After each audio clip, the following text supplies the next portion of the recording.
Bueno, bienvenidos a la charla de las vulnerabilidades más comunes que vamos a ver, que hemos visto en aplicaciones GeneXus. Para empezar, vamos a arrancar con un video.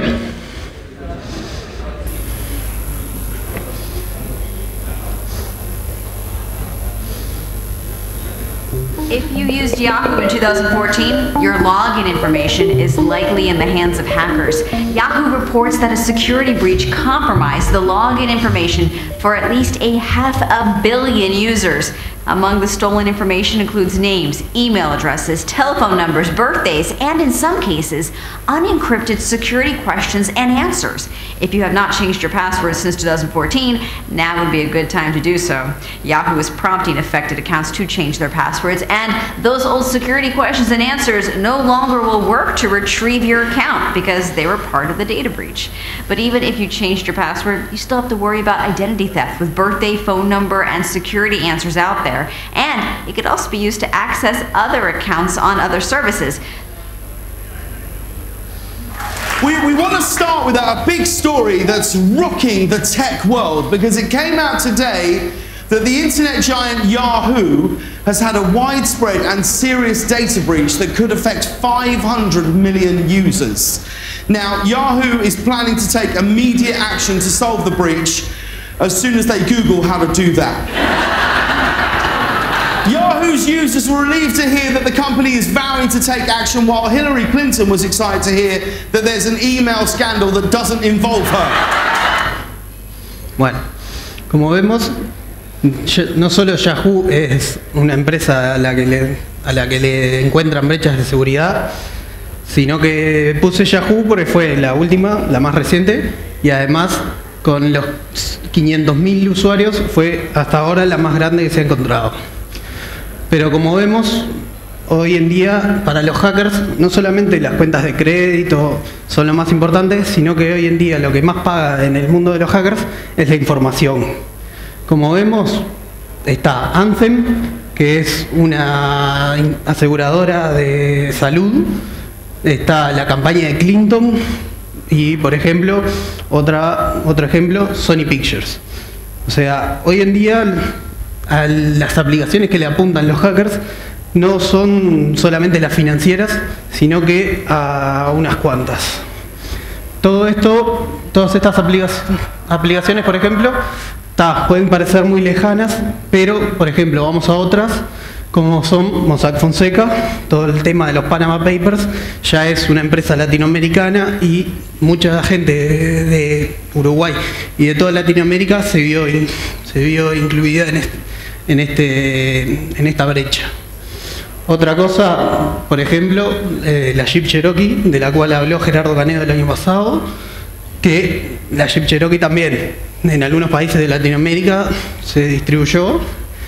Más últimamente, unos chinos lograron encontrar vulnerabilidades en los automóviles de Tesla.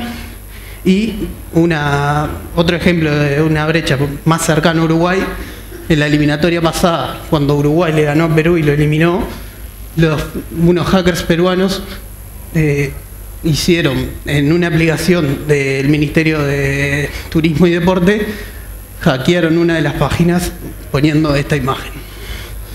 Entonces, ¿por qué nos tiene que importar la seguridad? Milano también lo dijo hoy en la keynote. Entonces, yo creo que experiencia de usuario es sin duda una de las cosas que se necesita para ser competente digitalmente. El otro tema es el tema de seguridad, ¿no? Es decir, todos ya sabemos, hemos visto últimamente muchos acontecimientos con problemas de seguridad por ser en cierta forma incompetentes en esas áreas. Lo que está pasando es que cada minuto que pasa tenemos más de 500.000 de ataques en el ciberespacio. Quizás esto lo tomé de hace un tiempo ya, cuando preparaba la charla, seguramente ahora es mucho más. Lo que hicimos en la versión 15 es hacer la aplicación, hacer el GeneXus que genera aplicaciones más seguras que hemos hecho. Obviamente que todas aquellas cosas de seguridad que nos parecen realmente relevantes, los bajamos para todas las líneas de GeneXus. O sea, la seguridad no es algo que nos zafa a nosotros, sino que desde GeneXus mismo inclusive ya lo están agregando para que nuestras aplicaciones sean un poco más seguras ni bien las desarrollemos. Son los 10 puntos del Lowast Top 10, que el Lowast Top 10 lo que recoge son las 10 vulnerabilidades web más comunes en cualquier aplicación web. ¿Qué es lo que tenemos nosotros de ventaja? Que utilizando GNexus, estas vulnerabilidades no son las más comunes, sino que hay algunas que si utilizamos bien y desarrollamos bien, varias no son tan comunes en aplicaciones GNexus. Entonces, ¿cuáles son las vulnerabilidades más comunes? Vamos a verlo en la siguiente diapositiva. Y primero que nada, vamos a ver un disclaimer. Queremos hacer un disclaimer desde el equipo de seguridad de GNexus Consulting, que es, nosotros ahora en esta presentación les vamos a hablar de las 5 vulnerabilidades que hemos encontrado más comúnmente en los pentests o en pruebas de seguridad, pero sacando estas vulnerabilidades no se asegura que su aplicación sea segura, sino que una aplicación segura solamente se logra con el ciclo de desarrollo seguro, pero lo que logramos quitando las más comunes es que hackers capaz encuentran nuestra aplicación, pero al ver que no es tan fácil entrarle, capaz intentan evitarla y buscan alguna otra aplicación. Entonces, ¿cuáles son las más comunes en GNexus? Estas 5. El cifrado de comunicaciones, la falta de cabezales HTTP, la presencia del developer menu, el cifrado URLs mal hecho y las extensiones en los logs. Entonces, empezando a ver estas 5 vulnerabilidades, empezamos con el cifrado de comunicaciones. ¿A qué me refiero con utilizar cifrado de comunicaciones? A 3 cosas. Esta es la página de GNexus Consulting, que la vamos a usar de ejemplo, y ¿qué vemos aquí? Tenemos, primero que nada, el uso de HTTPS, segundo, el uso de un certificado válido, y tercero, es que utilizamos cifradores fuertes. Entonces, vamos a ver algunos de los mitos por los que algunas personas nos dicen que utilizan HTTPS, que es, por ejemplo, el de que anda más lento, que no activan HTTPS porque la aplicación les anda más lento.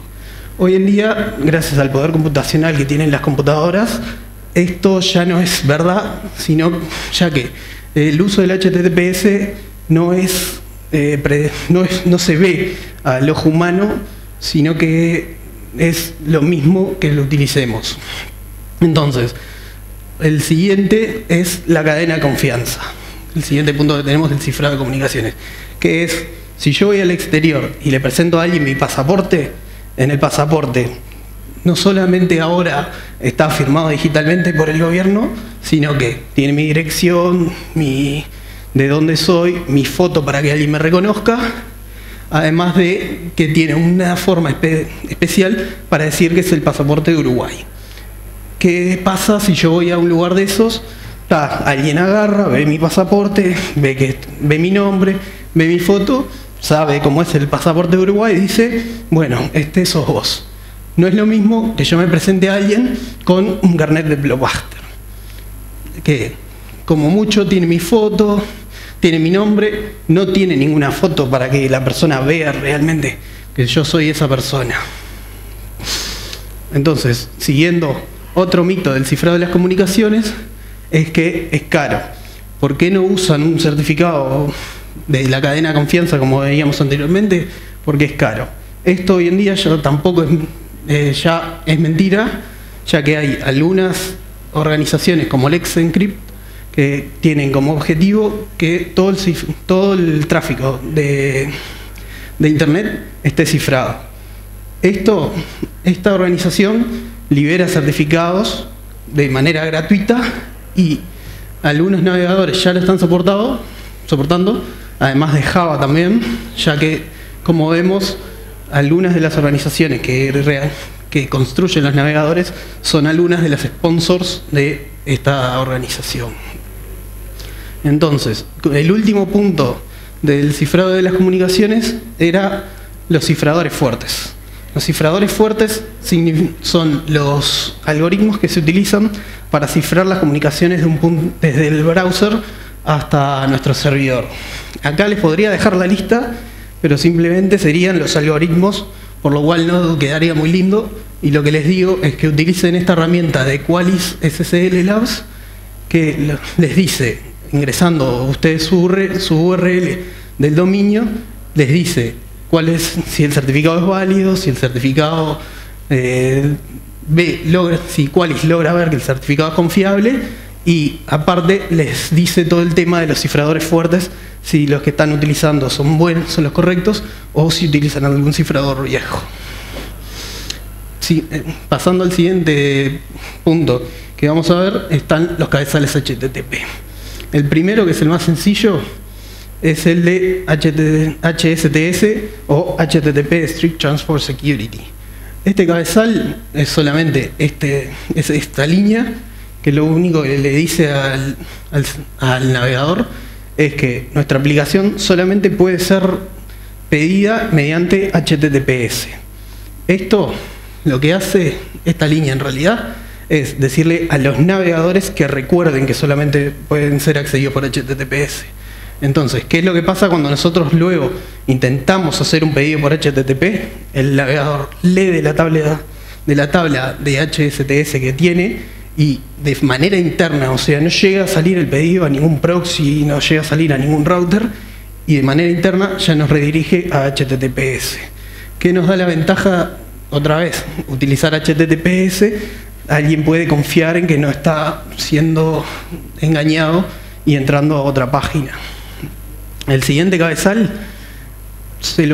el ejemplo que tenemos es, por ejemplo, tenemos un juego. Tenemos un tatetí o un tic-tac-toe.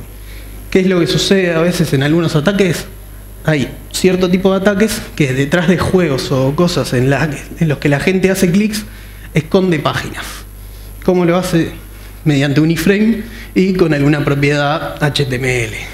¿Qué es lo que pasa? Todos los clics que nosotros hacemos supuestamente en el tatetí, realmente los estamos haciendo en la aplicación que tenemos por debajo. Entonces, por ejemplo, esta es una aplicación que realizamos nosotros, y en una prueba intentamos acomodar a ver si realmente era efectivo, si podíamos llegar a hacer algo. Y por ejemplo, si vemos, tenemos en los dos primeros cuadrados un símbolo de transferencia, que luego que se toca alguno de esos dos botones se activa este confirm, que si ven en realidad es este confirm. Entonces, ¿qué es lo que pasa? Si nosotros dirigimos en el juego, por ejemplo, en lo clásico, tenemos un tutorial para saber cómo se juega o algo, primeros clics le decimos que tiene que presionar alguno de los de la izquierda, activa el segundo panel, y luego le decimos que tiene que tocar alguno de estos. Entonces, por atrás estamos haciendo una transferencia de alguna aplicación, cuando en realidad la persona piensa que está jugando un tatetí. ¿Cómo se resuelve esto? Fácilmente con otro cabezal HTTP, que es el Xframe Options. Este cabezal recibe 3 posibles parámetros.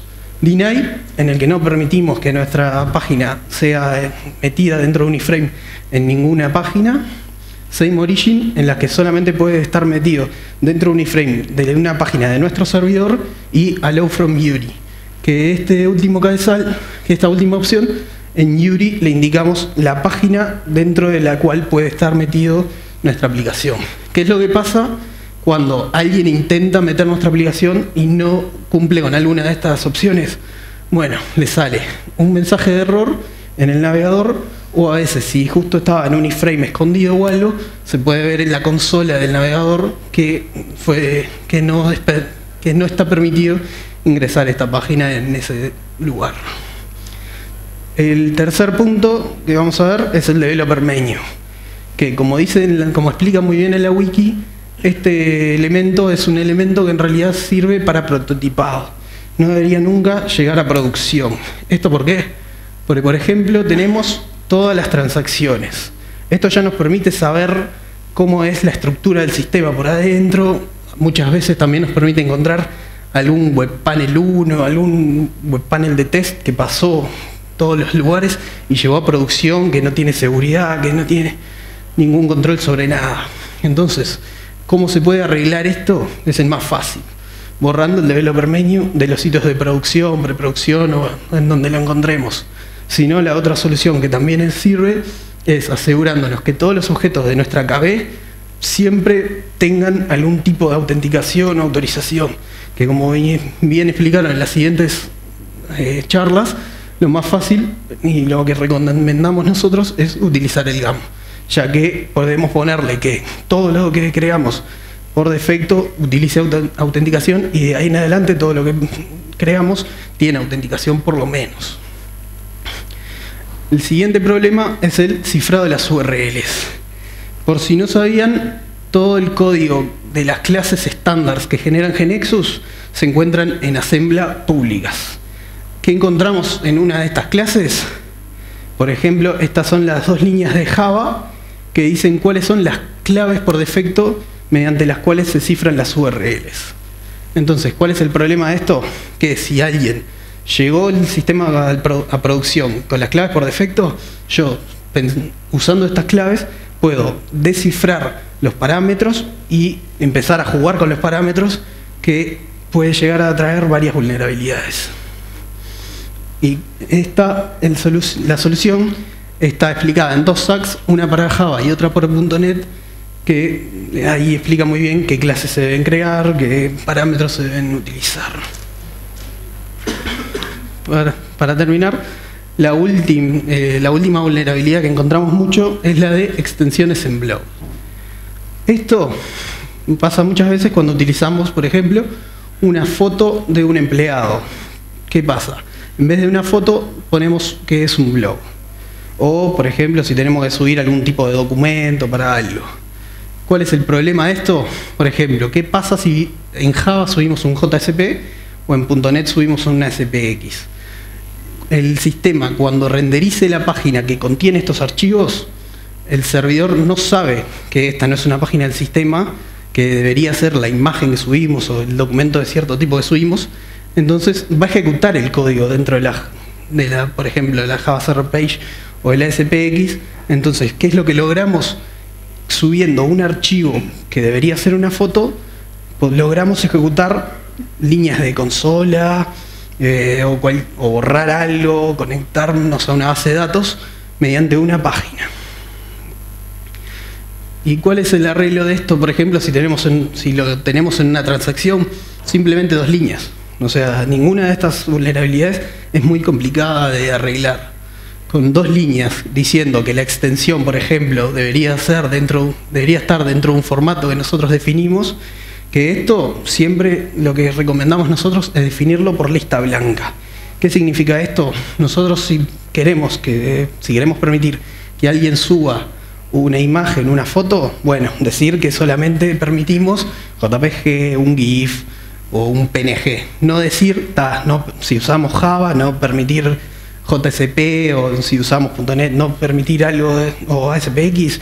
Eso no es recomendable, ya que con el tiempo los servidores o las tecnologías cambian y capaz nosotros bloqueamos algún JSP y la tecnología cambia, actualizamos el Java o algo, o el servidor, y a partir de ahora no solo se renderizan los JSP, sino los JSPX.